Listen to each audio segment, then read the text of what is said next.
Hello friends, स्वागत है आपका हमारे चैनल सिविल मंत्रा में। साथियों, हम बात कर रहे हैं एनर्जी साइंस एंड इंजीनियरिंग की, जो हमारा सभी ब्रांचों के लिए एक कॉमन सब्जेक्ट है। ठीक है साथियों, तो ये आपको थर्ड सेमेस्टर में देखने को मिल जाएगा या फिर आपको फोर्थ सेमेस्टर में देखने को मिल जाएगा। यदि आपका थर्ड सेमेस्टर होगा तो आपको सब्जेक्ट मिलेगा KOE 033। यदि आपका फोर्थ सेमेस्टर में होगा तो आपको सब्जेक्ट कोड मिलेगा KOE 043। यह साथियों, हमने यूनिट 3 की बात कर चुके हैं, पूरे फिनिश कर दी है। यूनिट 4 का पार्ट 1 हमने बात किया, जहां पे हमने एनर्जी की बात की, रिन्यूएबल एनर्जी क्या है और नॉन रिन्यूएबल एनर्जी क्या है, उसकी हमने बात किया। आज हम बात करने वाले हैं यूनिट 4 के पार्ट 2 की। इसमें हम बात करेंगे फ्लूइड डायनेमिक्स की, और जो क्वेश्चंस हैं उनकी हम बात करेंगे, और जो हमारा है ओशियन थर्मल एनर्जी कंजर्वेशन, उसकी हम बात करेंगे। यहाँ पे आपको एक ओपन मिलेगा और एक क्लोज मिलेगा, तो ये दोनों की हम आपने या फिर इस वीडियो में या फिर अलग से वीडियो में अपलोड करूंगा, लेकिन ये पार्ट 2 में ही आ जाएगा। अगर वीडियो लंबा नहीं जाएगा तो इसी में डाल दूंगा, यदि वीडियो लंबा जाएगा तो इसको मैं अलग से डालने की कोशिश करूंगा। आइए हम बात करते हैं फ्लूइड डायनेमिक्स क्या होती है। साथियों, यदि आपको वीडियो नहीं मिल रहे हो तो आप मेरे चैनल पर जाएंगे तो आपको पूरा ऊपर ही प्लेलिस्ट मिल जाएंगे सभी के, जो हमारे यूनिक सीरीज के नाम से चल रहे हैं यहाँ पे, तो आपको मिल जाएंगे, आप वहां से देख सकते हैं। जी हाँ साथियों, और डिस्क्रिप्शन में सभी वीडियो के भी लिंक मिल जाएंगे, आप वहां से भी देख सकते हैं। तो हम बात करते हैं पहले फ्लूइड डायनेमिक्स की। साथियों, फ्लूइड डायनेमिक्स में हम क्या करेंगे, जो फ्लूइड की प्रॉपर्टी है उनको हम क्या करेंगे, उनको हम ध्यान देंगे यहाँ पे क्या फ्लूइड प्रॉपर्टीज है। तो पहले हम बात करते हैं फ्लूइड क्या होते हैं। साथियों, यहाँ पे हम पढ़ क्यों रहे हैं, क्योंकि यहाँ पे हमने बात की विंड टरबाइन की। यहाँ पे एक टॉपिक आता है विंड टरबाइन का डिजाइनिंग का, तो जिसको मैं इसमें वीडियो में डिस्कस नहीं किया हूँ, लेकिन आपको मैं अलग से वीडियो प्रोवाइड करवा दूंगा। ठीक है, तो यहाँ पे बात करूंगा फ्लूइड क्या होता है। तो यहाँ पे आप देख पाएंगे fluid is a substance which is capable of flowing. जैसा कि फ्लूइड एक ऐसा पदार्थ है जो जो फ्लो है, जो फ्लो कर सकता है। ठीक है, अगर हम सॉलिड की बात करें तो सॉलिड फ्लो नहीं करता है, उसको एक जगह रख देंगे तो वो निश्चित शेप में रहेगा, लेकिन जो फ्लूइड है वो कैसा कर सकता है, फ्लो कर सकता है। ठीक है, और यहाँ पे और बोला गया, यदि हम इसको डिफिनेशन में और लिखना चाहें तो बोला जा सकता है of fluid is a substance which deforms continuously when subjected to external shearing force. यदि उस पर कोई भी एक्सटर्नल शेयरिंग फोर्स लगाएं तो क्या हो जाएगा, वो डिफॉर्म हो जाएगा। ठीक है, जैसे कोई वाटर हम ले लें, मान फ्लूइड वाटर मान लेते हैं, ठीक है, कोई ऑयल मान लेते हैं, तो इसमें क्या होता है, इसमें कोई फोर्स अगर थोड़ा सा लगाएं तो क्या होता है, फ्लो होने लगता है। तो इसमें क्या होता है कि वो डिफॉर्म होने लगता है। मेन चीज क्या होता है, डिफॉर्मेशन, उसका जो स्टेट होता है वो डिफॉर्म होने लगता है, इसलिए उसे बोलते हैं हम डिफॉर्म कंटिन्यूसली। अगर अच्छा देखिए और कौन से कैरेक्टरिस्टिक्स हैं फ्लूइड की, वो हम बात करें, it has no definite shape of its own. जैसे हमने बेसिक में पढ़ा था क्लास 8 में, 9 में हमको बताया जाता है कि फ्लूइड का कोई भी शेप नहीं होता, जिसको हम लिक्विड बोलते हैं, उनका कोई शेप नहीं होता। जिस बर्तन में रखते हैं, जिस वेसल में रखते हैं, उसी का शेप वो ले लेते हैं। ठीक है, और अगला हमारा है even small amount of shear force exert on a liquid or fluid will try to undergo the deformation which continues as long as the force continues to be applied। मतलब कि यदि हम क्या करें, लिक्विड या फ्लूइड में अगर थोड़ा सा भी शियर फोर्स लगाते हैं, शियर फोर्स मतलब क्या होता है, जो उसके लेयर है उसके पैरेलल हम फोर्स लगाना है। ठीक है, क्या उसके पैरेलल हम फोर्स लगा रहे हैं, जैसे लेयर है, ठीक, उसके पैरेलल फोर्स लगाएंगे तो वो हमारा हो जाएगा क्या, शियर फोर्स। ठीक है, तो क्या होगा कि वो डिफॉर्म होता हुआ चला जाएगा, मतलब उसके शेप में चेंजिंग होने देखने को आपको मिलने लगेगी। ठीक है, तो हमारा होता है फ्लूइड। फ्लूइड किस प्रकार के हो सकते हैं, ये हमारे लिक्विड हो सकते हैं, गैस हो सकते हैं, वेपर हो सकते हैं। ठीक है, स्टेट में क्या हो गया, लिक्विड, गैस, वेपर।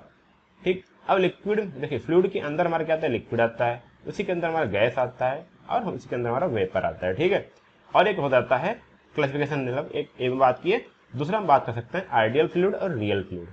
ठीक है, मैं आगे बात करूंगा आइडियल फ्लूइड क्या होते हैं, रियल फ्लूइड क्या होते हैं। आइए थोड़ा सा हम बात करते हैं साथियों आइडियल फ्लूइड। साथियों, जब हम इसको बात करेंगे तो वहां पे आपको समझ में आ जाएगा। ठीक है, अब हम बात करते हैं यहाँ पे प्रॉपर्टीज ऑफ फ्लूइड क्या होता है। आप इसको जानते हैं, आप इसको समझे भी हैं, इसको पढ़े भी हैं, बस आपको थोड़ा सा एक बार रिवाइज करवाना है। ठीक है, डेंसिटी क्या होता है साथियों, फार्मूला जानते हैं क्या है, तो density also known as mass density और स्पेसिफिक मास। जी हाँ साथियों, इसको कितने नामों के, मास डेंसिटी बोलते हैं, या फिर इसको बोलते हैं क्या, स्पेसिफिक मास, इसी का नाम है साथियों। कंफ्यूज मत होइएगा, कभी कभी हो सकता है आपको न्यूमेरिकल क्वेश्चन पूछा जा सकता है 2 मार्क्स में, इसलिए मैं इसको बता दे रहा हूँ। ऑफ अ लिक्विड में be defined at the mass per unit volume at standard temperature and pressure. साथियों इतना ही, the mass per unit volume at standard temperature and pressure. ठीक है, हम क्या करेंगे, एक mass per unit, mass divided by volume, यही हुआ ना मास पर यूनिट, इसको हम डिनोट करते हैं रो से, जिसको हम पढ़ते हैं कि रो पढ़ते हैं, इसकी जो यूनिट है वो है किलोग्राम पर मीटर क्यूब, क्योंकि हमारा जो मास है वो किलोग्राम में आएगा और जो वैल्यूम होता है हमारा मीटर क्यूब में आता है। ठीक है, अब इसके बाद आता है वेट डेंसिटी। ठीक है, तो अब बता सकते हैं क्या होता है, वेट इक्वल टू होता है m इंटू जी। जब हम बात करते हैं वेट डेंसिटी की तो हम इसको डिवाइड कर देते हैं वॉल्यूम से, तुम्हारा हो जाता है वेट डेंसिटी। सिंपल सा भाई बात है, वेट पर यूनिट वॉल्यूम की बात करते हैं तुम्हारा हो जाता है वेट डेंसिटी। और हाँ ध्यान दीजिएगा स्टैंडर्ड टेम्परेचर और प्रेशर पे, क्योंकि ये सारी चीज क्या होते हैं, जो फ्लूइड होता है वो उनका जो डेंसिटी होती है फिर वेट डेंसिटी होता है वो टेम्परेचर और प्रेशर के अकॉर्डिंग वो चेंज होती रहती है। ठीक है, it is usually denoted by small w। ठीक है, और इसका जो फॉर्मूला होता है वो होता है w equal to rho into g. ये कैसे आया साथियों, मैं बात करता हूँ। देखिए मैंने बताया w equal to m g ना, हमने क्या किया पर यूनिट वॉल्यूम पे निकालना तो डिवाइडेड बाई वी, तो हम इसको लिख सकते हैं ना, क्या लिख सकते हैं m by V divide multiply g. ये हमारा हो जाएगा क्या, ये हमारा हो जाएगा रो इंटू जी। ये हमारा फॉर्मूला आ जाता है वेट डेंसिटी का। ठीक है साथियों, अगर हम एसआई यूनिट में बात करें तो W की वैल्यू होती है फॉर वाटर, क्योंकि हमने स्टैंडर्ड माना है क्या वाटर को माना जाता है, तो उसका जो वैल्यू होता है स्पेसिफिक सॉरी वेट डेंसिटी वो होता है हमारा 9.10 किलो न्यूटन पर मीटर क्यूब, या फिर हम करें एम के यूनिट में तो हमारा तो 1000 किलोग्राम फोर्स पर मीटर क्यूब। ठीक है, ये हमारा होता है वेट डेंसिटी। अब हम बात करते हैं स्पेसिफिक वॉल्यूम की। It is defined as the volume per unit mass of fluid. क्या वो साथियों, it is defined as the volume per unit mass. आप देखिए एक यूनिट मास में कितना हमारा वॉल्यूम आया उसको हम बोलते हैं क्या, स्पेसिफिक वॉल्यूम। इसका फॉर्मूला आप यहाँ पे समझ सकते हैं क्या आया है, इसको हम बोलते हैं न्यू। ठीक है, हमारा हो गया न्यू, तो v बाई एम। अब देखिए अगर हम फॉर्मूला देखें, यहाँ हमने बात किया था m बाई वी, हमारा क्या है v बाई वे, मतलब क्या है कि हमारा मास डेंसिटी का रिवर्स है, तो इसको हम ले सकते हैं nu equal to 1 by rho. मतलब कि क्या होता है कि हमारा स्पेसिफिक वॉल्यूम होता है वो हमारा मास डेंसिटी के यूनिवर्सली प्रोपोर्शनल भी होता है। ठीक है, ये हमारा प्रॉपर्टीज ऑफ फ्लूइड में हमने बात की मास डेंसिटी, वेट डेंसिटी और स्पेसिफिक वॉल्यूम की। अब हम बात करते हैं स्पेसिफिक ग्रेविटी क्या होती है। ठीक है, ये सिंपल टर्म में आप इसको पढ़े भी होंगे, बस आपको रिवाइज करना है और कुछ नहीं। ठीक है, specific gravity is the ratio of specific weight of the liquid to the specific weight of a standard fluid. देखिए यहाँ दो चीज हुआ, हम यहाँ बात करें क्या स्पेसिफिक वेट ही बात करें, लेकिन दो चीजों का रेशियो है, किसका किसका, जो हमें एक लिक्विड का हमको मेजर करना है उसका specific weight divided by standard fluid. Standard fluid में साथियों यदि हम लिक्विड की बात करते हैं तो हम वाटर लेते हैं, लिक्विड में हम क्या लेते हैं, लिक्विड में हम लेते हैं वाटर एज स्टैंडर्ड फ्लूइड, और अगर हम बात करते हैं गैस की तो हम वहां पे लेते हैं एयर। ठीक है, ये हमारे स्टैंडर्ड फ्लूइड होते हैं। देखिए यहाँ बोला जाएगा, तो यहाँ पे अगर हम बात करें for liquid standard fluid is pure water at 4 degree centigrade. ठीक है, तो यहाँ पे स्पेसिफिक ग्रेविटी का हमारी फार्मूला हो जाता है specific weight of liquid divided by specific weight of pure water. मतलब कि ये देखिए इसको हम शॉर्ट फॉर्म में ऐसे लिख सकते हैं। अब यहाँ पे लिक्विड में आपको कोई भी लिक्विड हो सकता है आपको केरोसिन दे दिया जाए, हो सकता है आपको गैसोलीन दे दिया जाए, गैसोलीन हमारा गैस हो जाएगा, तो यहाँ पे हम क्या करेंगे स्पेसिफिक वेट ऑफ एयर कर देंगे। ठीक है, इस प्रकार से आप दोनों का हम क्या करेंगे रेशियो निकालेंगे तो हमारा निकल आएगा स्पेसिफिक ग्रेविटी। एक न्यूमेरिकल देख लेते हैं ताकि आपको आसानी से समझ में आ जाए। Calculate the specific weight, specific mass, specific volume, specific gravity of a liquid having a volume of 6 metre cube and weight of 44 kilo newton. Volume कितना दिया साथियों यहाँ पे देखिए 6 मीटर क्यूब, और वेट दिया हुआ है यहाँ पे 44 किलो न्यूटन। साथियों जब यहाँ पे वेट दिया हुआ है तो हम क्या निकाल पाएंगे, सिर्फ स्पेसिफिक वेट निकालेंगे, क्योंकि हमको दो चीज मिला है, तो हम क्या कर सकते हैं W बाई वी करेंगे तो हमारा निकल आएगा स्पेसिफिक वेट। वही किया weight of liquid upon volume of liquid 44 divided by 6, तो हमारा 7.33 किलो न्यूटन। अब हम इससे क्या निकाल सकते हैं स्पेसिफिक मास या फिर मास डेंसिटी, क्योंकि हमको पता है W का क्या होता है रो इंटू जी, तो रो इक्वल टू हमारा क्या हो जाएगा स्पेसिफिक वेट बाई जी। ठीक है, वही मैंने फार्मूला रखा, हमने स्पेसिफिक वेट निकाल रखा है 7.33, ये निकाल आया। अब देखिए यहाँ पे हमने जी की वैल्यू लिखी, देखिए इसमें क्या था किलो न्यूटन में, इसको हमको न्यूटन चेंज करना हुआ, यहाँ 1000 से मल्टीप्लाई किया डिवाइडेड बाई जी की वैल्यू हमारा 9.81। ठीक है, तो हमारा आया 747.5 किलोग्राम पर मीटर क्यूब। फिर आगे हम बात करते हैं स्पेसिफिक वॉल्यूम की, तो हमारा क्या हो जाएगा v equal to 1 by rho, इसी का इनवर्स होता है, तो 1 डिवाइडेड बाई 747.5, तो हमारा आएगा 0.00134 मीटर क्यूब पर किलोग्राम। अब हमको निकालना था क्या स्पेसिफिक ग्रेविटी, तो यहाँ पे क्या साथियों हम निकाल लिया है, यहाँ पे एक लिक्विड दिया गया है, तो लिक्विड के लिए हम लिक्विड का स्पेसिफिक ग्रेविटी रखेंगे और साथ में किसका रखेंगे हम यहाँ पे सॉरी स्पेसिफिक वेट रखेंगे किसका लिक्विड का, और डिवाइडेड बाई वाटर का जो हमारा स्पेसिफिक वेट होगा। तो वाटर का specific weight 9.81 at 4 degree centigrade temperature पे, और जो हमने निकाला लिक्विड का स्पेसिफिक वेट आया हमारा 7.33 किलो न्यूटन पर मीटर क्यूब। तो साथियों ध्यान दीजिएगा आप यूनिट सेम रखिएगा। ठीक है, 9.1 किलो न्यूटन पर मीटर क्यूब रखा। ठीक है, और यहाँ पे मैंने 7.33 रखा, दोनों यूनिट सेम होनी चाहिए। तुम्हारे क्या आया 0.747, ठीक है। तो ये हमारा हो गया स्पेसिफिक ग्रेविटी। तो मैं एक बार फिर बता देता हूँ। हम यहाँ पे क्या करेंगे, लिक्विड का, कोई भी लिक्विड होगा उसका specific weight divided by specific weight of standard liquid, ठीक है। मतलब कि स्टैंडर्ड लिक्विड या फ्लूइड में क्या आ जाएगा, प्योर वाटर लिक्विड होगा तो, अगर गैस होगा तो हमारा एयर आ जाएगा, ठीक है। अब बात करते हैं तो विस्कोसिटी क्या होती है। यह भी एक इंपॉर्टेंट टर्म है जो हम इंपॉर्टेंट प्रॉपर्टीज है जो हमारे फ्लूइड में आती है। यहाँ बोल देते हैं कि विस्कोसिटी में भी defined as the property of a fluid which determines it resistance to shear stress.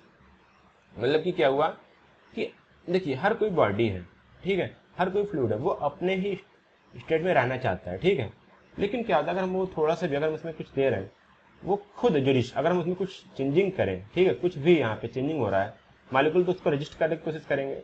लेकिन उसके लिए उसको क्या होगा, जिसका अंदर का मालिक्यूल का रेजिस्टेंस है वो हमारा क्या जाएगा, विस्कोसिटी हो जाएगा, ठीक है। Property of fluid which determines it resistance to shearing stress. हमको यहाँ पे स्ट्रेस डाल रहे हैं, शेयर लग रहा है वहाँ पे, लेकिन उसके मालिक्यूल उसको रजिस्ट कर रहे हैं कि आप इसी स्टेबल पे बने रहो, तो हमारा कहलाता है क्या, वो प्रॉपर्टी कहलाती है हमारी विस्कोसिटी, ठीक है।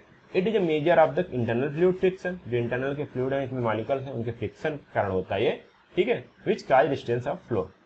It is primarily due to the cohesion and molecular momentum exchange between the fluid layers, ठीक है। फ्लूइड को हम अगर माने तो अपने लेयर में बहते हैं, ठीक है, क्या क्या कई सारे लेयर होते हैं। As flow occurs this effect appear as shearing state between the moving layer of fluid, ठीक है।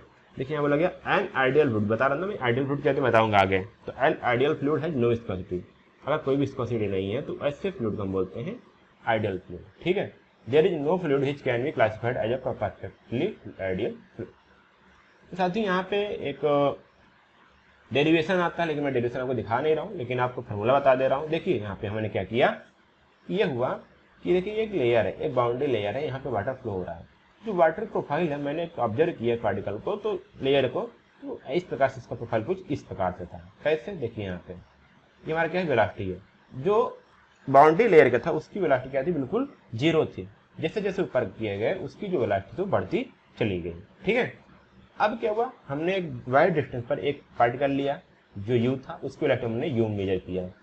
और क्या हुआ, और एक स्मॉल डिवाइड डिस्टेंस पे और ऊपर गए तो वहाँ पर हमने एक और लिया, तो उसकी वेलोसिटी हमको देखने को मिली यू प्लस डी यू, मतलब उसकी वेलोसिटी में डी यू का डिफरेंस देखने को मिला। तो ये जो हमारी ये वेलोसिटी है वो हमारी क्या है, डी यू है, ठीक है। तो मैथमेटिकली हम इसको लिख सकते हैं कि tau proportional to d u upon d y. जो शियर फोर्स निकला हमारा निकला शियर स्ट्रेस कहें तो हमारा निकला d u upon d y. तो यहाँ पे एक कांस्टेंट आ जाता है जिसको बोलते हैं tau equal to mu upon d u upon d y. तो ये म्यू जो हमारा जो होता है वो जाना जाता है कांस्टेंट ऑफ प्रोपोर्शनैलिटी, या फिर इसको बोलते हैं coefficient of dynamic viscosity, only viscosity, ठीक है। तो काइनेमेटिक विस्कोसिटी अलग होती है, तो यहाँ पे बात है सिर्फ डायनामिक विस्कोसिटी, इसको बोलते हैं हम क्या, डायनामिक विस्कोसिटी या फिर सिर्फ विस्कोसिटी बोलते हैं, ठीक है। और जो d you by d y है वो रेट ऑफ शियर स्ट्रेस है, ध्यान दीजिएगा, रेट ऑफ शियर स्ट्रेस है, या फिर कहें रेट ऑफ शियर डिफॉर्मेशन या फिर वेलोसिटी ग्रेडियंट। तो इन D you by D U को इस नामों से जाना जाता है। उम्मीद करता हूँ आपको समझ में आ चुका होगा विस्कोसिटी क्या होती है। इसके लिए मैं एक डिटेल वीडियो आपको डिस्क्रिप्शन बॉक्स में दे दूंगा, आप उसको देख लेंगे तो पूरा क्लियर हो जाएगा। तो लगभग मैंने 50 मिनट का सिर्फ विस्कोसिटी पर ही वीडियो बनाया है, क्योंकि यहाँ पे आपको ज़्यादा डिटेल नहीं पढ़ना है, सिर्फ रिवाइज करना है, तो इसलिए मैं आपको सिंपल फॉर्म में बताया, ठीक है। अब यहाँ बात करते हैं टाइप्स ऑफ फ्लो कौन कौन से होता है। साथ चैनल की बात करें, यहाँ पर चैनल में ये सारे फ्लो देखने को मिलते हैं, लेकिन आप टाइप्स ऑफ फ्लो में ये भी एक क्लासिफिकेशन है। लेकिन हम बात करते हैं कौन कौन से टाइप्स ऑफ फ्लो है इन चैनल। इन चैनल साथियों क्या होता है कि चैनल हमारा क्या होता है, ऊपर से एटमॉस्फेयर में ओपन होता है, इसके लिए थोड़ा सा चैनल जो फ्लो हैं वो थोड़ा सा अलग होते हैं, ठीक है। देखिए यहाँ बोला गया स्टडी एंड अनस्टडी फ्लो, ठीक है। बोला गया ना depending on the change in the depth of flow with respect to space and time. इन तीनों के आधार पर हमने इनको इस प्रकार से डाटा डिवाइड किया हुआ है। पहले हमारा steady flow and unsteady flow, uniform flow and non uniform flow. Non uniform flow को ही बोलते हैं varied flow, laminar flow, turbulent flow, sub critical flow, critical flow and super critical flow. आइए अब हम इन सभी को जानते हैं। स्टडी फ्लो साथियों क्या होता है कि जैसे मानते हो ना कि ये चीज स्टडी है बिल्कुल, मतलब कि स्थिर है, हमारा क्या होता है स्टडी फ्लो। लेकिन यहाँ पे थोड़ा सा आप समझिएगा, यहाँ पे बात होती है वही चीज, लेकिन थोड़ा सा इसका टर्मिनोलॉजी समझिएगा कैसे आपको लिखना है। When the flow characteristic, flow characteristic क्या आता है, जैसे हमारा हो गया डेप्थ ऑफ फ्लो हो गया, फ्लो वेलोसिटी हो गया और फ्लो रेट हो गया। फ्लो रेट मतलब जो डिस्चार्ज हो गया, ठीक है। Eight any cross section, cross section मतलब कोई पाइप है, ठीक है, यहाँ पे पूरा कोई ये पाइप है, यहाँ पे वाटर फ्लो हो रहा है। हमने क्या किया, किसी एक क्रॉस सेक्शन पे हमने क्या किया, वाटर के या फिर फ्लूइड जो हमारा फ्लो हो रहा है उसके बिहेवियर को मैंने यहाँ पे एनालाइज किया, ऑब्जर्व किया, ठीक है। तो यहाँ पे मैं बात किया एक क्रॉस सेक्शन पे बात कर रहा हूँ, ठीक है। तो at any cross section do not change with respect to time, यहाँ पे मैं ऑब्जर्व कर रहा हूँ जितने भी पार्टिकल आ रहे हैं, जितने भी फ्लूइड जा रहा है, वो टाइम के साथ उनकी वेलोसिटी हो या फिर डेप्थ हो या फिर क्रॉस डिस्चार्ज हो, चेंज नहीं हो रहा है। तो ऐसे फ्लो को बात बोलते हैं स्टडी फ्लो, ठीक है। मतलब कि डेप्थ भी हमारे टाइम के रिस्पेक्ट में चेंज नहीं हो रहा है, हमारा जो वेलोसिटी है वो भी टाइम के रिस्पेक्ट में चेंज नहीं हो रहा है, और यहाँ पे जो डिस्चार्ज है वो भी हमारा टाइम के रिस्पेक्ट में चेंज नहीं हो रहा है, इसमें यहाँ पे 0 दिया गया है। तो ऐसे फ्लो को हम बोलते हैं स्टडी फ्लो। अगर हम बात करते हैं अनस्टडी फ्लो में, वही अगर हमारे सभी पैरामीटर्स जो हैं टाइम के साथ चेंज हो रहे हैं, ठीक है, तो हम उसको बोलते हैं अनस्टडी फ्लो, ठीक है। मान लीजिए यहाँ पे कुछ पार्टिकल यहाँ पे, दूसरा यहाँ पे उसकी डेप्थ अलग है या फिर उसका वेलोसिटी अलग हो रहा है, चेंज हो रहा है, कुछ ऊपर जा रहा है उसी क्रॉस सेक्शन में, कुछ देर बाद देख रहे हैं वहाँ पे जो वाटर आ रहा है, जो फ्लूइड फ्लो हो रहा है, उसका जो वेलोसिटी वो चेंज हो रहा है, डिस्चार्ज चेंज हो जा रहा है उस क्रॉस सेक्शन पे, तो हम बोलेंगे अनस्टडी फ्लो। आगे हम बात करते हैं uniform and non uniform flow. Non uniform flow साथ में बोलते हैं वेरिड फ्लो। देखिए हमने यहाँ पे बात किया था साथियों सिर्फ क्या, एक क्रॉस सेक्शन पे, लेकिन जब हम बात करते हैं यूनिफॉर्म फ्लो की तो यहाँ पे बात करते हैं with respect to the length, ठीक है। इस लेंथ के अंदर अगर हमारा फ्लो चेंज हो रहा है तो उसको बोलते हैं नॉन यूनिफॉर्म फ्लो। अगर इस लेंथ के रिस्पेक्ट में, इस पूरे लेंथ में हम इसको मतलब कि जो एनालाइज करते हैं इस पूरे लेंथ को लेकर के ऑब्जर्व करते हैं। देखिए कैसे है, flow in channel is said to be uniform if depth, slope, cross section and velocity remain constant over a given length of the channel, ठीक है। पूरे लेंथ को हम यहाँ पे एनालाइज कर रहे हैं, यहाँ पर जो पार्टिकल आया फ्लूइड है उसकी जो वेलोसिटी है पूरे इस लेंथ के टाइम में, जो लेंथ हमारा हमने माना था, इस पूरे लेंथ में अगर सेम रहती है, चेंज नहीं रहती है, चेंज नहीं होती है, कांस्टेंट रहती है, तो हम बोलते हैं कि वो फ्लो हमारा यूनिफॉर्म फ्लो है, ठीक है। तो यहाँ बोला गया uniform flows are the possible in only prismatic channel, ठीक है। यूनिफॉर्म फ्लो में भी आइदर स्टडी और unsteady depending upon the whether or not discharge vary time, unsteady uniform flow is a rare in practice, ठीक है। देखिए यहाँ पे हमने 2 बार चेंज कर लिया है, लेकिन अभी हमको इसको नहीं पढ़ना है, बस इतना देख रहे हैं यूनिफॉर्म फ्लो क्या है, ठीक है। हमने क्या किया, यहाँ पर लेंथ को हमने बात किया, length with respect to the length, ठीक है। तो हमारा जो डेप्थ है वाटर की वो हमारे लेंथ के रिस्पेक्ट में चेंज नहीं हो रही है, या फिर जो वेलोसिटी है वो लेंथ के रिस्पेक्ट में चेंज नहीं हो रही है, ठीक है, या फिर तो हमारा क्या हो जाएगा, वो हमारा हो जाएगा यूनिफॉर्म फ्लो। वहीं पे अगर हमारा depth, slope, cross section, velocity जो है सभी चेंज हो रहे हैं विद रिस्पेक्ट टू टाइम, हमको इस सेक्शन पे वेलोसिटी कुछ और मिल रही है, इस सेक्शन पे वेलोसिटी और मिल रही है, इस सेक्शन पे कुछ पॉइंट पे कुछ और वेलोसिटी मिल रही है, ठीक है, कुछ अलग लेंथ पे, तो हमको मिलेगा, वो बोलेंगे उसको हम नॉन यूनिफॉर्म फ्लो, ठीक है, ये ध्यान दीजिएगा। अब आगे बात करते हैं laminar flow and turbulent flow, ठीक है साथियों। इसमें एक चीज आता है, वो आता है हमारा रेनॉल्ड नंबर, ठीक है। इन ओपन चैनल में भी characterized as a laminar and turbulent flow depending on the value of Reynold number. Reynold number निकाला जाता है कैसे, rho V R upon mu, ठीक है, ये फार्मूला है रेनॉल्ड नंबर निकालने का। वी क्या है, average velocity of flow in the channel, R क्या है, हाइड्रोलिक रेडियस, ठीक है। और इसको रेडियस को कैसे हम डिफाइन करेंगे, area, ratio of the area of flow to the wetted perimeter. देखिए साथियों मैं एक चीज बता दूं, ठीक है, ये मान लीजिए कोई पाइप है, ठीक है, क्या है, ये कोई पाइप है, यहाँ तक पानी फ्लो हो रहा है, तो यहाँ पे बोला गया ना ratio of area of flow, तो मैं क्या करूंगा, इस एरिया को क्या बोलेंगे, इस एरिया को मान लीजिए एरिया ए है, wetted area, sorry area flow, कितना एरिया में पानी बह रहा है, उसका वेटेड पेरीमीटर कितनी दूरी तक ये जो इसका जो सर्कमफ्रेंस कितनी दूरी तक ये भेगा हुआ है, ठीक है। इसको मानते हैं हम क्या है, यहाँ पे आर था, इसको बोलते हैं वेटेड पेरीमीटर, मतलब स्मॉल आर बोल देते हैं, ठीक है। तो जो ए बाई आर आएगा वो हमारा कहलाएगा हाइड्रोलिक रेडियस, ठीक है। तो यही रेनॉल्ड नंबर अगर लेस देन 500 होता है तो उसको हम बोलते हैं फ्लो लैमिनार होता है। यदि रेनॉल्ड नंबर 2000 से ज़्यादा हो गया तो टर्बुलेंट हो जाएगा। और यहीं पे अगर क्या होता है 500 से 2000 के बीच में होता है तो इसको बोलते हैं ट्रांजिशनल, ठीक है। इसमें क्या होता है कि आप समझ जाएंगे कि देखिए लैमिनार में क्या होगा, लगभग जो हमको कोई रिवर देखे आराम से, जो स्टडी मतलब देखते हैं नॉर्मल, तो ऐसे फ्लो होते रहते हैं, ऐसे वाटर फ्लो हो रहे हैं, ठीक है, वाटर ऐसे फ्लो हो रहे हैं लेयर बाई लेयर, उसमें कोई हमको टर्बुलेंट या फिर कोई यहाँ पे डिस्ट्रक्शन नहीं देखने को मिल रहा है, ठीक है, तो उसको बोलते हैं लैमिनार फ्लो। अगर वहीं पर ट्रांजिशनल टर्बुलेंट में क्या होता है, कोई पार्टिकल ऐसे जा रहा है, कोई पार्टिकल ऐसे जा रहा है, कोई पार्टिकल ऐसे जा रहा है, कोई पार्टिकल ऐसे जा रहा है, कोई पार्टिकल ऐसे जा रहा है। अब एक टैंक देखोगे, जब समरसेबल चलता है गाँव में, देखो जो वाटर जो पंप चलता है जहाँ पानी गिरता है, वहाँ पे देखिए किसी का भी जो है जो लेयर होते हैं वो कोई सामने नहीं होता, कोई पानी इधर जा रहा है, कोई उधर जा रहा है, कोई उधर जा रहा है, तो वहाँ पे हमारा क्या होता है, वो टर्बुलेंट फ्लो ही होता है। ठीक है, आगे बात करते हैं साथियों सब क्रिटिकल फ्लो, क्रिटिकल फ्लो और सुपर क्रिटिकल फ्लो क्या होता है। तो यहाँ पे आप ध्यान करें, जब चैनल में होता है तो वहाँ पे ग्रेविटेशनल फोर्स एक्ट करता है, क्योंकि वो क्या होता है, सब्जेक्टेड टू एटमॉस्फेयर होता है। ठीक है, तो हम क्या निकालते हैं, फ्राउडी नंबर निकालते हैं। फ्राउडी नंबर का हमारा फॉर्मूला होता है v अपान √g/d। v क्या होता है, हमारा वेलोसिटी ऑफ फ्लो होता है, और d हमारा क्या होता है, हाइड्रोलिक डेप्थ होता है। ठीक है, हाइड्रोलिक डेप्थ मतलब साथी जैसे हमने बात की यहाँ पे, सॉरी जैसे हमने बात किया था ना हाइड्रोलिक डेप्थ, तो उसका डेप्थ कितना है, ठीक है, बॉटम टू टॉप, तो वो हमारा होता है हाइड्रोलिक डेप्थ, तो उसका यहाँ पे क्या होता है, वो ये डी होता है। उसके बाद हम फ्राउडी नंबर निकालते हैं। तो it is an important parameter for analysing the open channel flow, depending upon the Froude number channel flow में भी कैरेक्टराइज्ड एज। देखिए तो फ्राउडी नंबर लेस देन 1 होता है, ठीक है, तो उसको हम बोलते हैं सब क्रिटिकल या फिर ट्रांक्विल या फिर स्ट्रीमिंग फ्लो। ठीक है, क्या फ्राउडी नंबर लेस देन 1 होता है तो उसको बोलते हैं सब क्रिटिकल, ट्रांक्विल या स्ट्रीमिंग फ्लो। यहीं पर अगर हमारा फ्राउडी नंबर 1 बराबर है तो उसको बोलते हैं क्रिटिकल स्टेट, और वहीं पे जब हमारा फ्राउडी नंबर क्या होता है, ग्रेटर देन 1 हो जाता है, तो उसके बोलते हैं फ्लो क्या है, सुपर क्रिटिकल है, या फिर बोलते हैं रैपिड है, या फिर उसको बोलते हैं शूटिंग या फिर टॉरेंशियल। इतने नाम है साथियों किसमें, super critical flow, rapid flow, shooting flow और टॉरेंशियल फ्लो, ये इसके नाम है। तो उम्मीद करता हूँ ये आपके टाइप्स ऑफ फ्लो थे साथियों, तो आपको समझ में आ गए होंगे। ठीक है, अब साथियों यहाँ पे हमको बात करनी है दो चीज़ों की।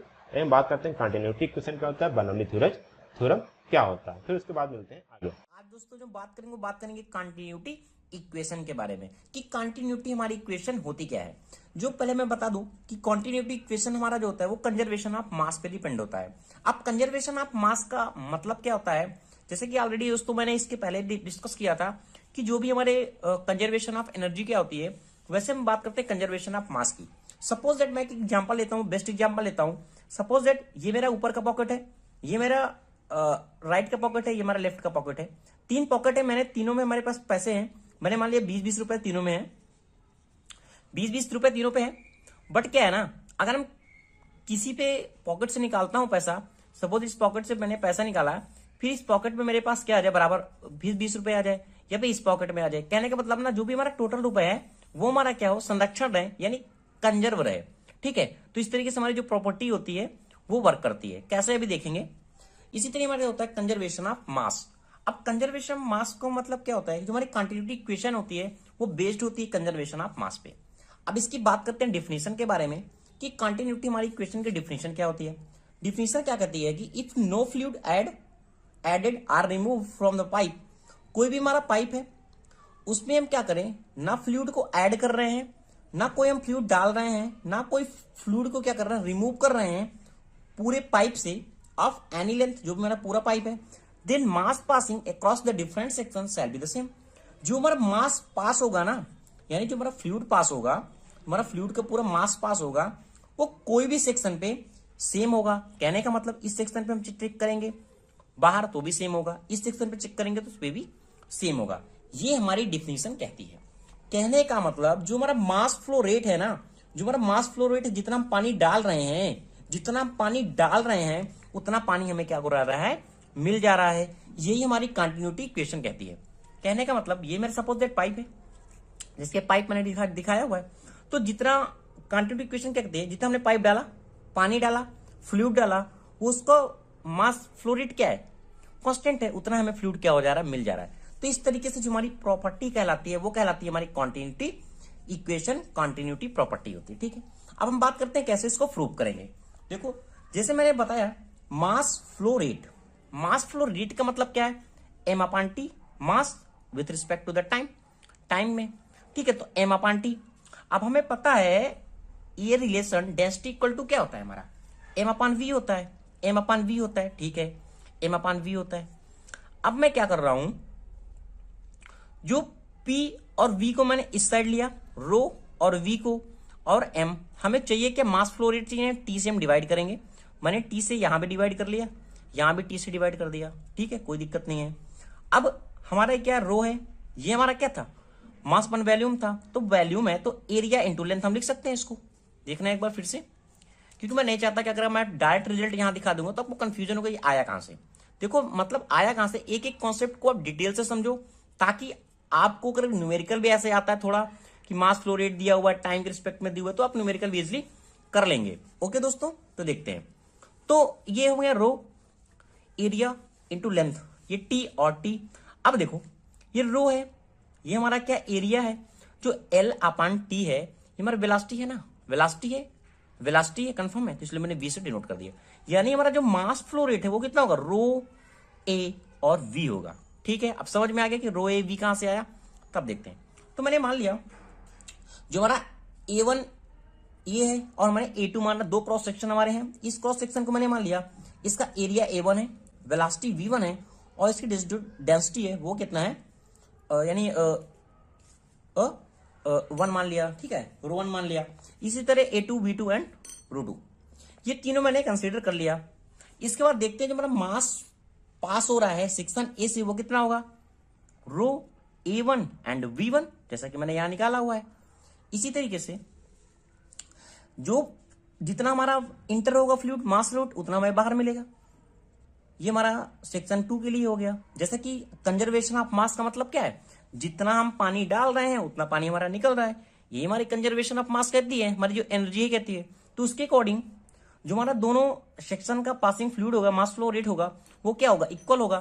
तो दोनों को मैंने इक्वल कर दिया। जब दोनों को इक्वल करेंगे तो ये हमें मिल गया कि क्या होता है, कॉन्टिन्यूटी इक्वेशन हमारी प्राप्त हो गई। बट अगर हमारा फ्लूइड इनकंप्रेसिबल है, फ्लूइड इनकंप्रेसिबल में क्या होता है, इसके पहले जब दोस्तों मैंने प्रॉपर्टी बताया था, फ्लूइड की प्रॉपर्टी बताया, तो मैंने बताया था जो हमारी इनकंप्रेसिबल फ्लूइड होता है, इनकंप्रेसिबल फ्लूइड होता है वो इस तरीके का फ्लूइड होता है जहां हमारा डेंसिटी जो होती है वह हमारी क्या होती है, कांस्टेंट होती है। क्या होती है, डेंसिटी कांस्टेंट होती है। तो जब डेंसिटी कांस्टेंट होगी तो हमारी डेंसिटी कैंसिल आउट हो जाएगी दोनों।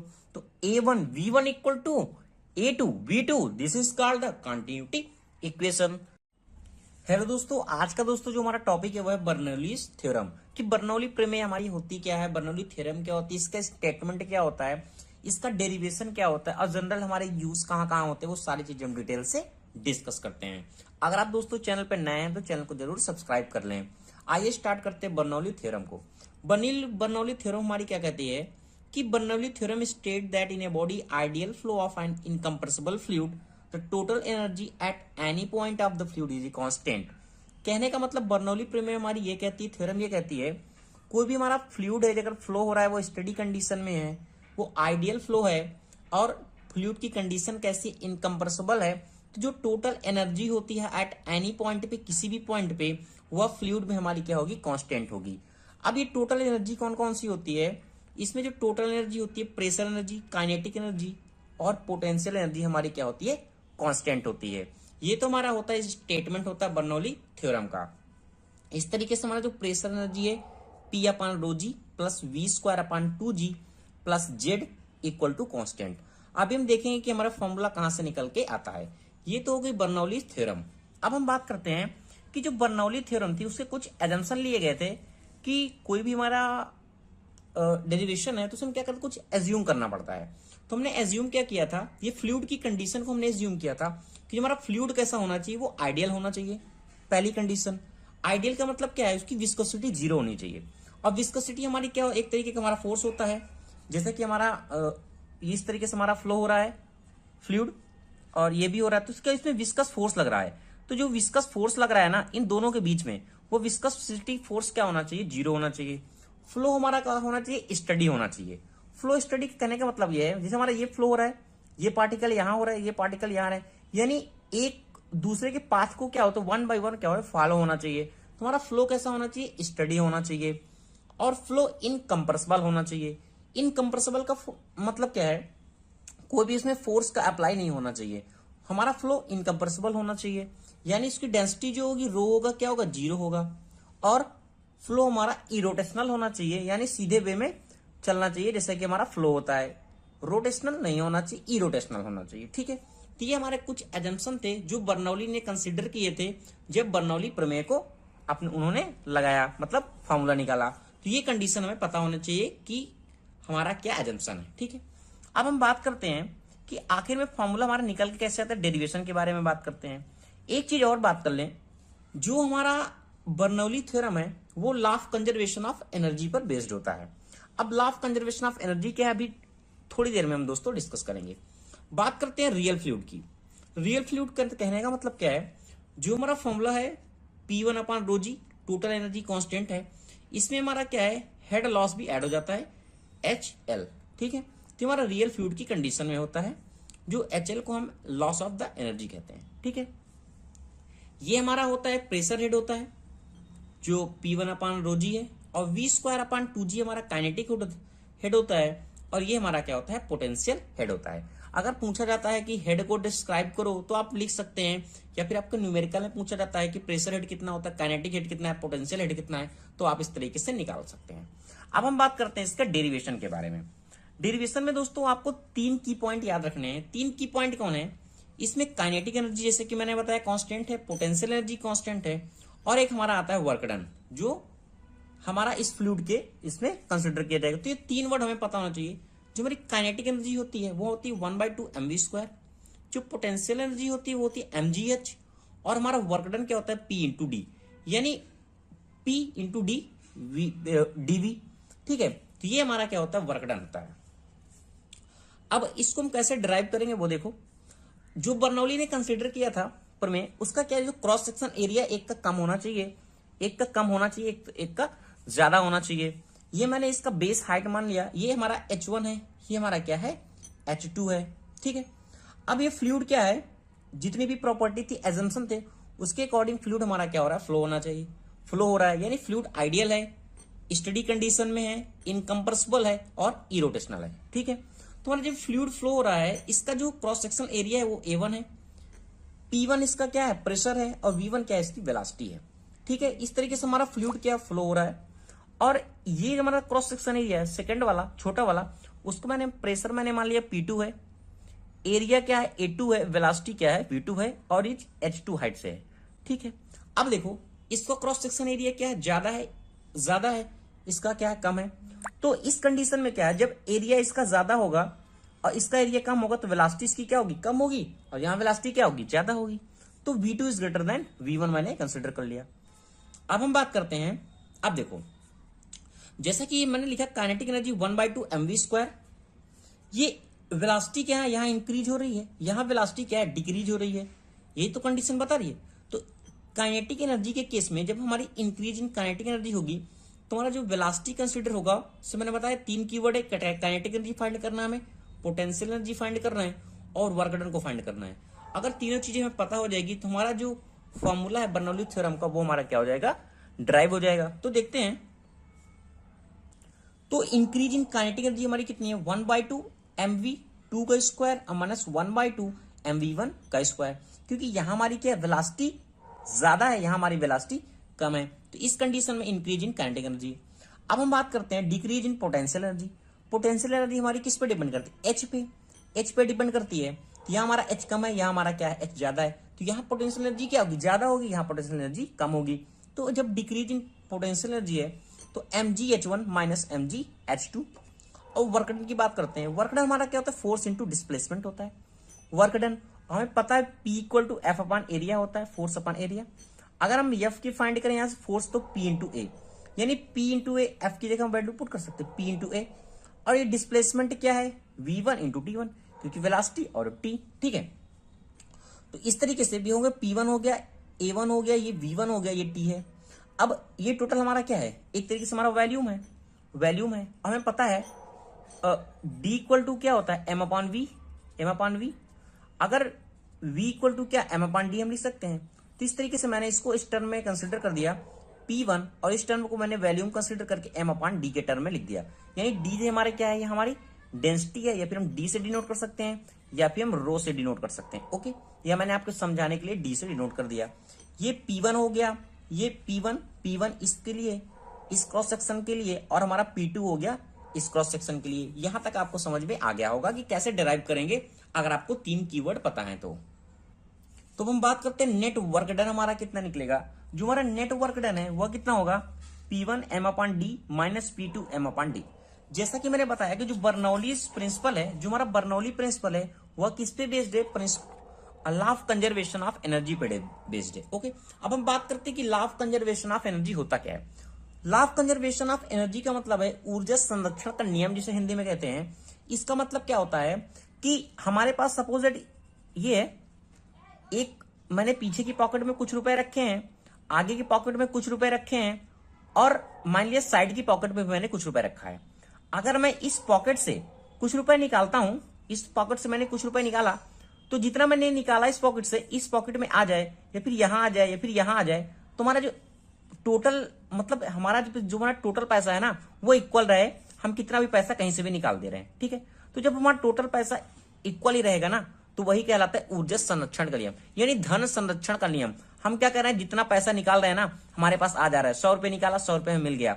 50 रुपए निकाला, 50 रुपए मिल गया। यानी जितना हमारे पास टोटल अमाउंट है ना, वो हमारा कांस्टेंट है, वो हमारा चेंज नहीं हो रहा। यही हमारा कहलाता है ऊर्जा संरक्षण का नियम। अब हम बात करते हैं कि यहां हमारा ऊर्जा संरक्षण का नियम कैसे वर्क करता है बर्नौलीज थ्योरम पे। देखो इसमें क्या हो रहा था, देखो मैं फिगर आपको फिर से एक बार दिखाता हूं, दोनों चीज देखना। अब देखो इस कंडीशन में क्या थी, हमारी काइनेटिक एनर्जी फर्स्टली क्या हो रही थी, इंक्रीज हो रही थी। काइनेटिक एनर्जी इंक्रीज हुई ना, काइनेटिक एनर्जी जब इंक्रीज हुआ तो क्या हो रहा है, जो हमारा पोटेंशियल एनर्जी है वो हमारा क्या होता है, डिक्रीज हो रहा था। डिक्रीज हुआ, पोटेंशियल काइनेटिक एनर्जी हमारी बढ़ गई, किसके कारण, वेलोसिटी के कारण। और डिक्रीज हो गया, हमारा क्या हो गया, पोटेंशियल एनर्जी हमारा क्या हो गया, डिक्रीज हो गया। और हमारा जो वर्क डन है उसमें वर्क डन भी हमारा फाइंड हो रहा है। इस कंडीशन से यहां से फ्लो हो रहा है लिक्विड, यहां तक जाएगा तो क्या वर्क डन भी वर्क करेगा। तो इस तरीके से हमारा जो एनर्जी है वो हमारा बैलेंस हो जाता है। Kinetic energy equal to potential energy plus work done. कहने का मतलब जो हमारा इक्वल है ना, टोटल एनर्जी हमारा, ये हमारा बेस्ड है कंजर्वेशन ऑफ एनर्जी पे। हमें जो टोटल मिलना चाहिए वो हमें पूरा मिल रहा है यहां से, क्योंकि क्या काइनेटिक एनर्जी इंक्रीज हुई तो पोटेंशियल एनर्जी हमारी क्या हो गई, डिक्रीज हो गई, और प्लस वर्क डन। यानी इस तरीके से हम कह सकते हैं कि हमारा जो बर्नौली प्रिंसिपल है ना, वो बेस्ड कितने, law of conservation of energy पे बेस्ड है। ये आपसे पूछा जाता है। तो देखते हैं कि काइनेटिक एनर्जी हमारा कितना आया था, 1/2 mv² 2 और 1/2 mv² 1 के लिए।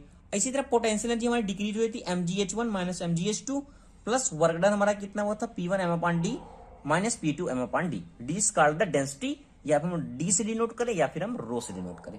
ओके, अब देखो मैंने 1/2 mv² को इस साइड कर कंसिडर कर लिया, कहां गया ये, इसको इस साइड लिखना चाहिए बट मैं इसी साइड लिख ले रहा हूं, माइनस की कोई दिक्कत नहीं है। मैंने इसको डायरेक्ट लिख लिया mgh1 प्लस P1 m/d। इसको इस साइड कंसिडर किया 1/2 mv² mgh2 plus P2 m/d। ठीक है, डी हमारा क्या है, डेंसिटी है, या फिर हम रो से डिनोट कर सकते हैं, मैंने लिख दिया। तो 1/2 रो v1² प्लस, तो इस तरीके से यम को मैंने कॉमन किया, दोनों में यम कैंसिल हो जाएगा, और डी को मैंने कन्वर्ट कर दिया, सब में मल्टीपल कर दिया, तो 1/2 रो v1 का स्क्वायर हो जाएगा, ये रो gh1 हो जाएगा, ये p1 बचेगा। जितना हमारा यहां बचेगा वही हमारा p2 के लिए हो गया। तो इस तरीके से हम कह सकते हैं कि जो हमारी जो टोटल एनर्जी वो हमारी क्या होगी, कांस्टेंट होगी। ये तो हो गई जनरल बातें। अब हम बात करते हैं, थोड़ा प्रैक्टिकल की बात करते हैं कि बर्नौली थ्योरम में हमारा कैसे बेस्ड है। आपको एक चीज पता है, जो हमारा स्पीड होता है ना, बर्नौली थ्योरम ने बताया था जो हमारी स्पीड होती है वह इनवर्सली होती है प्रेशर के। कहने का मतलब अगर हम स्पीड बढ़ाते हैं ना तो प्रेशर क्या होता है, कम हो जाता है। प्रेशर कम होने के मतलब कहते हैं ना कि जब हमारी ट्रेन के बगल में मत खड़े हो वरना ट्रेन खींच लेती है। अरे दोस्तों, ट्रेन खींच नहीं लेती, वो अभी हमारी क्या होती है, बर्नौली प्रिंसिपल पे वर्क करती। कैसे, देखो जब ये ट्रेन जा रही है, तेजी से जा रही है ना, तो इसके साइड में क्या होता है, प्रेशर होता है। जब ये स्पीड बढ़ती है ना, स्पीड बढ़ी तो हमारा प्रेशर क्या होगा, रिड्यूस हो गया। कोई भी आदमी यहाँ पे खड़ा होता है, कोई भी वस्तु खड़ी है तो क्या है, सपोज ऐसी बात खड़ी है तो एक ऊपर से प्रेशर भी लग रहा है, नीचे से भी प्रेशर लग रहा है। इस प्रेशर अभी क्या, ये बैलेंस है। अगर हम खड़े हैं ट्रेन के पटरी पे, कहीं भी खड़े हैं, तो हमारा क्या प्रेशर इस बॉडी पे क्या है, पूरा इक्वल लग रहा है, हर जगह से इक्वल लग रहा है। बट क्या होता है कि जब ये गाड़ी तेजी से जाती है, सपोज हम ये खड़े हैं, जब ये स्पीड से गई ना तो प्रेशर यहाँ क्या हो गया, रिड्यूज हो गया। जब ये प्रेशर रिड्यूज हो जाता है ना, तो इस तरीके ये वाला जो प्रेशर होता है ना, इस पे फोर्स लगा देता है और हमारी बॉडी क्या हो जाती है, ट्रेन की तरफ खींच जाती है। ठीक है, इस तरीके से हमारा वर्क करता है बर्नौली प्रिंसिपल। ओके दोस्तों, उम्मीद करता हूँ साथियों आप कंटिन्यूटी इक्वेशन और बर्नौली इक्वेशन समझ चुके होंगे इस छोटे से वीडियो के द्वारा। अब हम बात करते हैं force exerted by a flowing fluid on a body. ठीक है, अब क्या हुआ कि जो फ्लूइड है वो फ्लो हो रहा है, ठीक है, कोई फ्लूइड है फ्लो हो रहा है, लेकिन वहां पे उसके बीच में कोई बॉडी आ गई है, कोई स्टेशनरी बॉडी है, तो उस पर कितना फोर्स एग्जर्ट होगा वो हम यहाँ पे बात करने वाले हैं, ठीक है, क्योंकि समझने वाली बात होती है यहाँ पे। देखिए, whenever there is relative motion between the real fluid and the body. Relative motion मतलब साथियों, अगर कोई एक चीज फिक्स है, दूसरी जा रही है, उसके बीच में कोई ना कुछ तो मोशन तो होगा ना, उसका जो डिफरेंस है, क्योंकि मान लीजिए ये है कि हमारा कोई बॉडी पड़ा हुआ यहाँ फ्लो हो जा रहा है, तो इनका जो डिफरेंस है, कुछ ना कुछ तो डिफरेंस आएगा। यहाँ पे जो फ्लूइड है वो जीरो है वेलोसिटी, और यहाँ पे कुछ ना कुछ वेलोसिटी है उसकी, तो इन दोनों का जो डिफरेंस है वो क्या होगी, हमारे रिलेटिव मोशन हुआ, तो कुछ ना कुछ रिलेटिव मोशन होगा ही। तो क्या होता है कि ये फ्लूइड जो होता है उस पर बॉडी पे फोर्स लगाता है, ठीक है, फोर्स एक्सर्ट करता है, ठीक है। अब क्या होता है, जो फोर्स एक्सर्ट होता है वो क्या होता है, the body exert an equal and opposite force on the fluid also. इस पर फ्लूइड ने क्या किया, इस पर फोर्स एक्सर्ट किया, तो बॉडी ने भी फ्लूइड पर इक्वल एंड अपोजिट फोर्स वहां पे भी वो भी एक्सर्ट करता है, कि एक्शन है वह रिएक्शन, ठीक है। If the body is moving at a constant velocity in a stationary fluid, अब देखिए मान लीजिए कोई फ्लूइड है, ठीक है, वो स्टेशनरी है, मतलब कि वैसे तो वो वहां पे वाटर फ्लो हो रहा है अपना आराम से, जो रुका हुआ है, सॉरी क्या है, if a body in a stationary fluid, मतलब कि पानी रुका हुआ है, वाटर रुका हुआ है, वहां पे कोई फ्लूइड हमने क्या किया, एक मान लीजिए बॉल लिए, उसमें रस्सी बांधकर उसको हमने इधर से ठेल दिया, ठीक, वो भी इस पर एक फोर्स एक्सर्ट करेगा। उस टाइम में जो फ्लूइड का मोशन होगा साथ में होगा अनस्टेडी। क्यों अनस्टेडी होगा, क्योंकि at a given point in space velocity change with the time. अब यहाँ पे क्या होगा, जब वहां जैसे वाटर फ्लो करेगा, जैसे बॉल जाएगी तो वो क्या करेगी, वाटर की वेलोसिटी को चेंज करती हुई चली जाएगी, तो किसी एक पॉइंट हमारा जो वेलोसिटी चेंज हो रहा है, तो इसलिए उसको बोलते हैं कि उस टाइम पे जो हमारा मोशन होगा वो होगा हमारा unsteady. However if the body is stationary and fluid flows at constant velocity, it is steady motion, ठीक है, क्योंकि वहां पे जो फ्लूइड है कांस्टेंट स्पीड फ्लो हो रहा है और बॉडी उस पर कोई दिक्कत नहीं होगा, तो उसको बोलते हैं वहां पे होता है हमारा स्टेडी मोशन। ये चीज ध्यान दीजिएगा। The magnitude of the force is same in both cases, चाहे फ्लूइड कांस्टेंट हो या फिर हमारा जो बॉडी है वो कांस्टेंट हो, वो स्टेशनरी हो, दोनों केस में जो हमारा फोर्स आएगा वो सेम आने वाला है, ठीक है, थोड़ा ध्यान दीजिएगा। तो कैसे कैलकुलेट किया जाता है ध्यान दीजिएगा। हमने यहाँ पे एक आर्बिट्री बॉडी लिया है जिसका शेप इरेगुलर शेप का है, ठीक है। अब इस साइड से हमारा क्या आ रहा है, फ्लूइड आ रहा है, फ्लूइड क्या हो रहा है, फ्लो हो रहा है, इस साइड से हमारा फ्लूइड हमारा फ्लो हो रहा है, तो यहाँ पे एक बॉडी पे फोर्स एक्सर्ट करेगा, ठीक है। अब इसका जो रिजल्टेंट फोर्स होगा वो इस बॉडी के जो पार्ट है उसके परपेंडिकुलर फोर्स लगाएगा, इसको हम बोलते हैं एफ। ये क्या होगा, फोर्स क्या होगा, ये रिजल्टेंट फोर्स है, इसको कहीं आपको एफ आर देखने को मिल जाएगा, तो ये क्या होगा, एफ होगा। अब इसी को हमने क्या किया, क्योंकि ये इंक्लाइंड है, ठीक है, इसको हमने क्या किया, इस फ्लूइड के पैरेलल में और नॉर्मल में हमने क्या किया, इसको रिजॉल्व कर दिया कंपोनेंट को। तो एक हमारा इस जो फ्लो है, फ्लो के नॉर्मल में क्या आएगा, वो आएगा एफ एल फोर्स, और जो एक फ्लो के पैरेलल में आएगा वो आएगा एफ डी। अब ये दोनों क्या है वो आइए हम समझते हैं। तो जो एफ डी है साथियों, इसको बोलते हैं ड्रैग फोर्स। ये क्या है, the component of force in the direction of flow, ठीक, फ्री स्टेट में on a submerged body is called drag force. अब बात करते हैं जो ऊपर की ओर जा रहा है, इसको बोलते हैं लिफ्ट फोर्स। ये क्या करेगा, ये इसको ऊपर उठाने की कोशिश करेगा। The component of force at a right angle to the direction of flow is called lift force. अब ये क्या होगा, ये इस जो फ्लो है ना, फ्लो के कारण ये बॉडी जो फ्लो है, ये फोर्स जो है इस बॉडी को ऊपर उठाने की कोशिश करेगा। अब इसको इस प्रकार से समझ सकते हैं, ये कोई एरोप्लेन है, एरोप्लेन है तो क्या होगा कि ये आगे आने की, ये इधर इस साइड जा रही है, ठीक है, तो फ्लूइड का डायरेक्शन इस साइड से होगा, ठीक है। अब क्या करेगा, जो हवा इधर टकराएगा तो क्या होगा, एरोप्लेन ऊपर जाएगी ना, तो ये लिफ्ट फोर्स के कारण ही ऊपर जाती है। और ड्रैग फोर्स के कारण क्या होता है साथियों, ड्रैग फोर्स को ओवरकम करना होता है आगे जाने के लिए, ठीक है।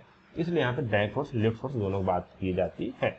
और सेम चीज ये बात होती है हमारी विंड टर्बाइन की जब बात होती है, वहां भी ये दोनों फोर्स इफेक्टिव होते हैं, इसलिए हम यहाँ पढ़ रहे हैं।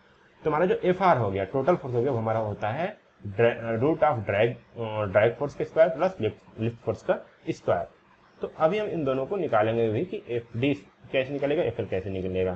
तो यहाँ पे अगर हम बात करें दोनों फार्मूले की, तो हमारा जो ड्रैग फोर्स होता है वो भी होता है हमारा C D A into rho U square by 2, ठीक है। ध्यान दीजिएगा क्या है, F D C D A rho U square by 2, rho U square by 2।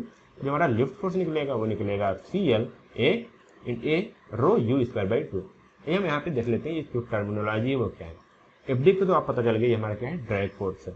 और आपको तो पता चल गया हमारा क्या है, फिर लिफ्ट फोर्स है। ठीक है, अभी हमारा सी डी क्या है, देखिए कोएफिशिएंट ऑफ ड्रैग, ये आपको दिया रहेगा, इसका कोई डायमेंशन नहीं होता, डायमेंशन लेस है। और जो हमारा सी एल है वो हमारा है कोएफिशिएंट ऑफ लिफ्ट। ये दोनों आपको दिए रहेंगे कितना कोएफिशिएंट है। ये अलग अलग चीजों पे हमारे क्या है मैटर करता है, डिपेंड करता है। रो क्या है, डेंसिटी ऑफ फ्लूइड है। यू क्या है, relative velocity of the fluid with respect to the body. ठीक है, इस बॉडी के रिस्पेक्ट में इस फ्लूइड का हमारा वेलोसिटी कितना है वो हम यहाँ बात करते हैं यू की। यहाँ पे यू स्क्वायर हो गया। एरिया, यहाँ पे ए है सम कैरेक्टरिस्टिक एरिया। एरिया क्या है साथियों, ये भी ध्यान दीजिए, दोनों में अलग अलग एरिया आता है, तो उसकी हम बात करेंगे यहाँ पे। ठीक है, जब हम ड्राइव फोर्स कैलकुलेट करेंगे तो जो एरिया लिया जाएगा, area projected on the plane perpendicular to the relative motion of the fluid. ध्यान दीजिएगा, area projected on the plane perpendicular, किसकी बात कर रहे हैं हम यहाँ पे, ड्राइव फोर्स की बात करें। देखिए अब ड्राइव फोर्स जब हम बात कर रहे हैं, एक मिनट, तो देखिए ड्राइव फोर्स क्या इधर जा रहा है, इससे हम क्रॉस सेक्शन लें, ये वाला जो एरिया है, ये वाला, ये हमारा एरिया कंसीडर होगा किसमें, ड्रैग फोर्स के कैलकुलेशन में। वहीं पर अगर हम लिफ्ट फोर्स बात करें, जिसको हम बोल रहे हैं यहाँ पे F L, the area taken is the projected area of the body on a plane at right angles to the direction of the lift force. Right angle मतलब साथियों क्या है, यहाँ पे देखिए ये इसका यहाँ पे जो एरिया आएगा, ऐसे अगर हम यहाँ पे एरिया जो आएगा परपेंडिकुलर, ये वाला एरिया हम लेंगे as the calculation of the lift force. ठीक है, ये दोनों हमको समझना पड़ेगा। वहीं बात किया, in the case of aerofoil projection is considerably taken on the plane of the chord, that is area of the wing itself independent of its inclination to the direction of flow. यदि वहीं पे कोई airfall है, तो उस airfoil है, तो उसके लिए हम क्या करेंगे, जो एरिया लेंगे निकालेंगे स्पैन एंड मेन कार्ड। ठीक है, इसका मेन कार्ड हमारा ये है, कार्ड कितना है और इसका एरिया कितना है, सॉरी स्पैन कितना है, एल लेंथ। ठीक है, मेन कार्ड और स्पैन ले लेंगे तो वही हमारा क्या हो जाएगा, एक एयरफॉइल के लिए हमारा क्या हो जाएगा, वो एरिया हो जाएगा। ठीक है, इस प्रकार हम यहाँ पे ड्राइव फोर्स और यहाँ पे लिफ्ट फोर्स हम कैलकुलेट करेंगे साथियों। तो साथियों अब हम बात करते हैं यहाँ पे जो हमारा ओशियन थर्मल एनर्जी कंजर्वेशन था, उसके दोनों टाइप्स के बारे में बात करें, क्योंकि ये वीडियो हमारा छूट गया था, तो इसको मैं अलग से यहाँ पे ऐड कर दे रहा हूँ, इसको देख लीजिएगा साथियों। फिर मिलता हूँ आपको अगले वीडियो में, तब तक के लिए धन्यवाद, जय हिंद। अब दोस्तों हम डिस्कस करेंगे पावर प्लांट इंजीनियरिंग के टॉपिक के बारे में। जो आज का हमारा टॉपिक है वो है क्लर्ड और ओपन साइकिल ओटीईसी सिस्टम। बात करते हैं कि हमारा ओटीईसी सिस्टम होता क्या है, और इसी के टाइप हमारा होता है ओपन साइकिल ओटीईसी सिस्टम और हमारा होता है क्लोज साइकिल ओटीईसी सिस्टम। ये दोनों वर्किंग प्रोसेस क्या होता है हम डिटेल से बात करते हैं। फर्स्टली हम बात करते हैं कि हमारा ओटीईसी साइकिल जो ओटीईसी सिस्टम होता है वो होता क्या है। तो जैसा कि ओटीसी का फुल फॉर्म होता है ओशियन थर्मल एनर्जी कन्वर्जन, यानी कहने का मतलब जो हमारा समुद्र है उसकी हीट से हम क्या करेंगे, एक पावर प्लांट को जो हमारे इलेक्ट्रिसिटी जनरेट करेगा उस पावर प्लांट के बारे में बात करेंगे। तो इसीलिए हम इसको कहते हैं ओटीईसी सिस्टम, जिसका फुल फॉर्म होता है हमारा ओशियन थर्मल एनर्जी कन्वर्जन। यानी इस थर्मल एनर्जी के इस टेम्परेचर के कन्वर्जन से हम क्या करेंगे, एनर्जी को एक डेवलप करेंगे। पहले हम बात कर जान लेते हैं कि हमारा ओटीसी सिस्टम आखिर होता क्या है। तो जैसा कि इसका प्रिंसिपल क्या है कि the principle of ocean thermal energy conversion, this is called OTC, is that there is a temperature difference between water at the bottom of the sea and water at the top of the sea. कहने का मतलब ये हमारा क्या होता है, समुद्र होता है। अब समुद्र है तो इसकी ऊपर की परत होती है और क्या है, नीचे की परत होती है। इस तरीके से पूरा समुद्र है। तो जो ऊपर की परत होती है इसमें जब सनलाइट पड़ेगा हमारा, तो इसका जो टेम्परेचर है वो क्या होगा, ज्यादा होगा। और अगर हम यही कंपेरिजन करें तो इस जो डीप में अगर हम इसके चले जाएं करीब 200 मीटर, तो इसका टेम्परेचर क्या होगा, कम होगा।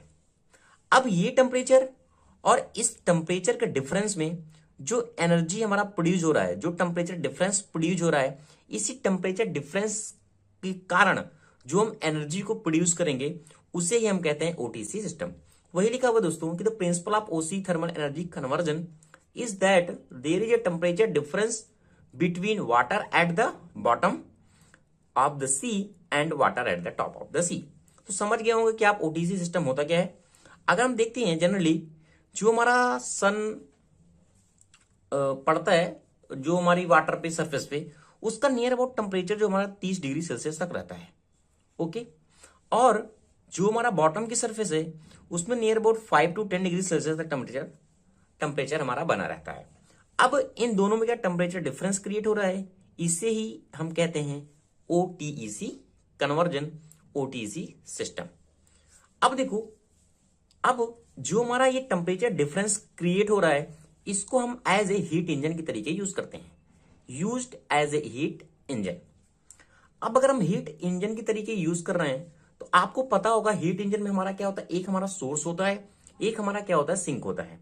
जो हमारा सरफेस लेयर है इसका टेम्परेचर क्या ज्यादा है तो इसको एज हम सोर्स यूज कर सकते हैं सरफेस के लेयर को, और हमारा जो कोल्ड लेयर है जो नीचे की सरफेस है उसको एज ए सिंक हम यूज कर सकते हैं। इसी सोर्स को और सिंक को अगर हम कनेक्ट कर दें तो क्या किस तरीके से ये वर्क करेगा, एक रिवर्सिबल हीट इंजन के तरीके वर्क करेगा। और इस रिवर्सिबल हीट इंजन जो हमारा प्रोड्यूस वर्क करेगा, इसी वर्क को क्या हम डिफरेंट एप्लीकेशन में यूज कर सकते हैं। ये हमारा पूरा थ्योरी हो गया ओटीईसी सिस्टम के बारे में। आपको इतनी इंफॉर्मेशन कैसी लगी दोस्तों, कमेंट सेक्शन में जरूर बताएं कि आपको समझ में आ गया कि ओटीसी हमारा सिस्टम पूरा क्या होता है। अब हम बात करते हैं कि जो हमारा open cycle of OTC system क्या होता है और इसका किस तरीके से हम यूज करते हैं इलेक्ट्रिसिटी को जनरेट करने में। तो देखो दोस्तों, जैसे कि मैंने बताया ये हमारा क्या है, पूरा सी है, ओशियन है। अब इसमें क्या है, एक टॉप सरफेस होगी हमारी और डीप सरफेस होगी। तो यहां से हम क्या करते हैं, जो हमारा वार्म वाटर रहता है इसको यहां से हम लेते हैं। ये हमारा वार्म वाटर क्या जा रहा है, जिसका टेम्परेचर नियर अबाउट क्या है 30 डिग्री सेल्सियस है, 30 डिग्री सेल्सियस है। इस वाटर को हम क्या करते हैं, डीएरेटर से पास कराते हैं। अब ये डीएरेटर क्या होता है, डीएरेटर हमारा क्या है, एक तरीके की हमारी डिवाइस होती है, मैकेनिकल डिवाइस होती है, जो क्या करती है, रिमूव करती है डिजॉल्व्ड गैसेस को। अब इस वाटर पे क्या है, ओशियन के वाटर पे डिजॉल्व्ड गैसेस होंगी। इन गैसेस को क्या करता है, ये हटाने का काम करता है, रिमूव करने का काम करता है। अब इसके ऊपर ये हमारा जस्ट ऊपर लगा होता है दोस्तों, ठीक है। क्यों ऊपर लगा होता है, क्योंकि यहां क्या है, एक हमारा वैक्यूम पंप होता है जो इन डिजॉल्व्ड गैसेस को क्या करता है, अपने ऊपर की तरफ लेता है, और यहां से क्या है, जो हमारी नॉन कंडेंसेबल गैसेस होती हैं या डिजॉल्व्ड गैसेस होती हैं, उनको क्या कर देता है, बाहर निकाल देता है। तो ये हमारा होता है डीएरेटर का वर्क।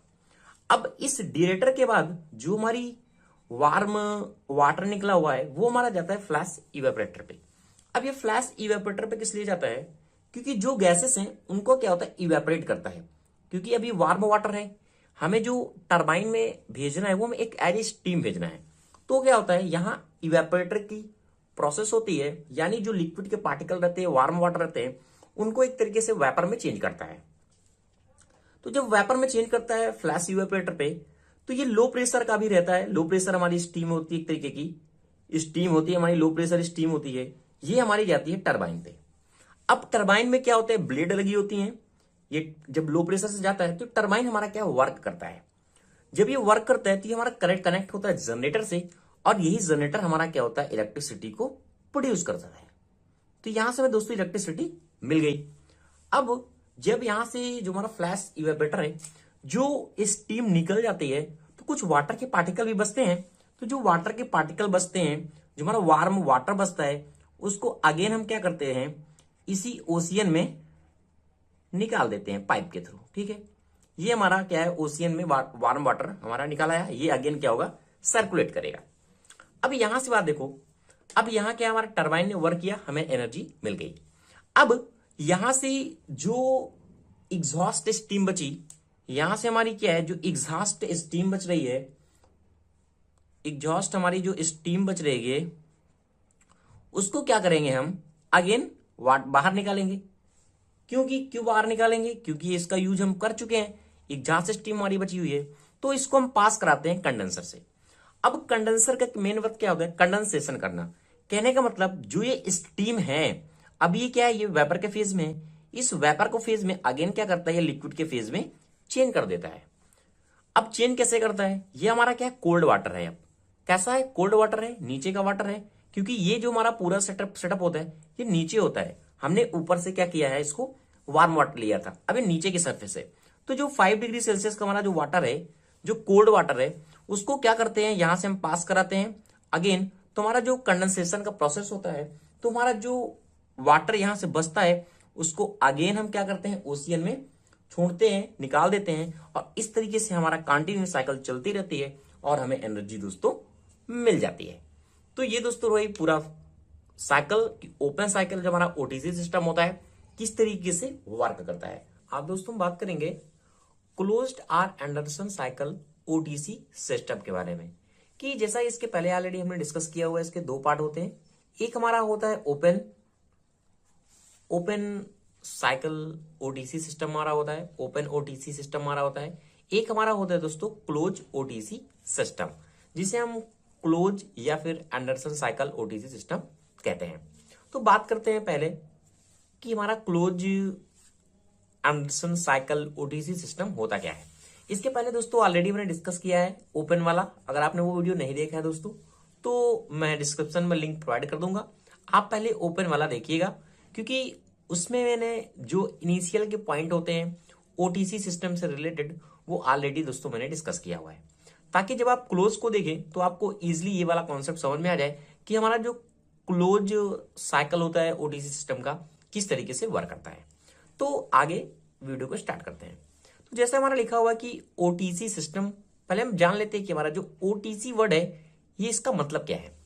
ओटीसी का मतलब क्या है, ओशियन थर्मल एनर्जी कन्वर्जन, यानी हमारा जो समुद्र है उसकी थर्मल एनर्जी को कन्वर्ट करके उसका कन्वर्जन करके हम क्या कर सकते हैं, एनर्जी प्रोड्यूस करते हैं एक तरीके से, और उसी एनर्जी को हम क्या करते हैं आगे इलेक्ट्रिसिटी एनर्जी को प्रोड्यूस करने में वर्क करते हैं।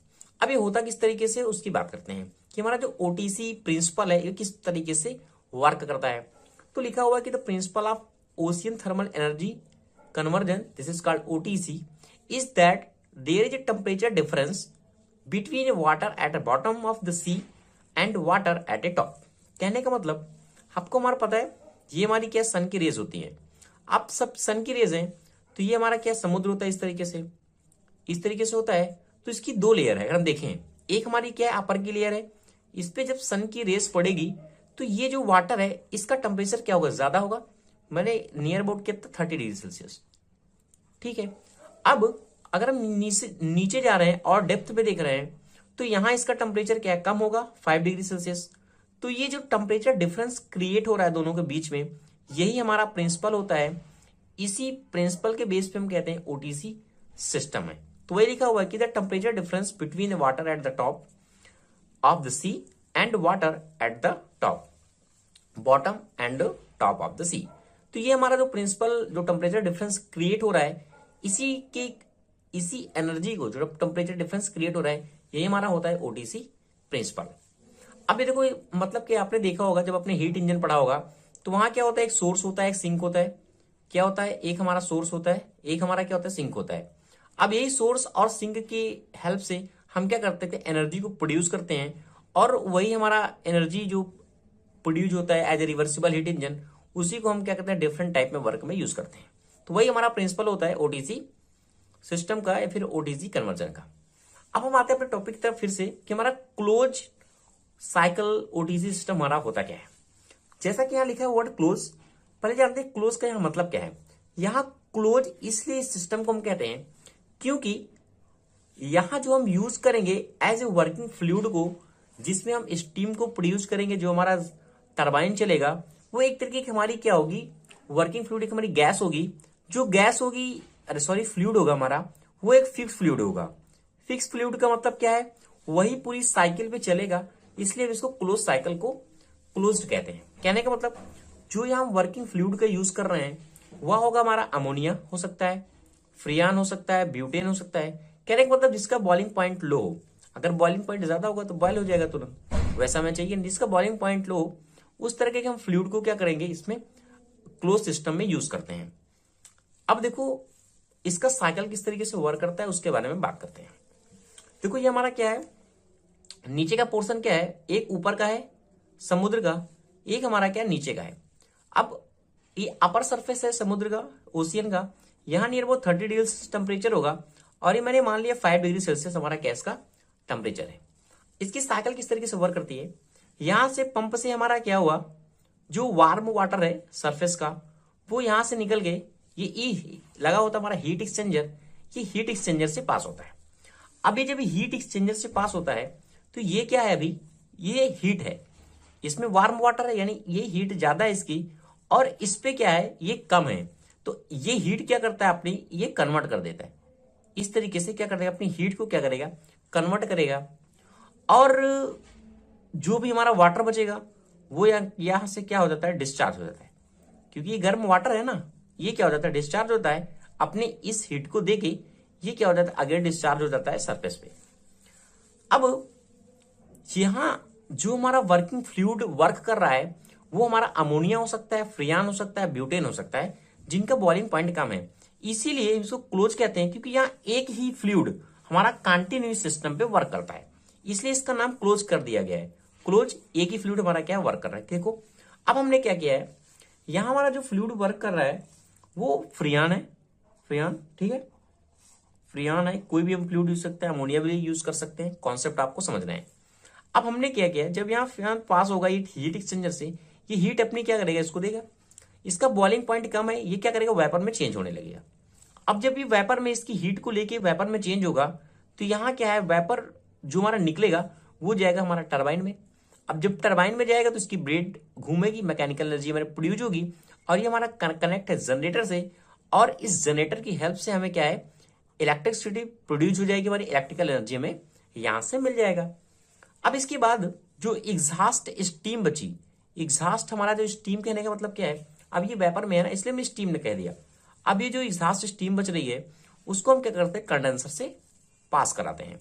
तो कंडेंसर का मेन वर्क क्या होता है, कंडेंसर क्या करता है, जो इसके वेपर के पार्टिकल रहते हैं, जो वेपर का पार्टिकल रहता है उसको क्या करता है, कंडेंसर की हेल्प से उसको हम लिक्विड में चेंज कर देते हैं। अब किस तरीके से चेंज होता है, अब यहां देखो हमारा क्या कोल्ड वाटर है, ओशियन का कोल्ड वाटर है, यहाँ हॉट वाटर था, अब ये और नीचे तो कोल्ड वाटर है।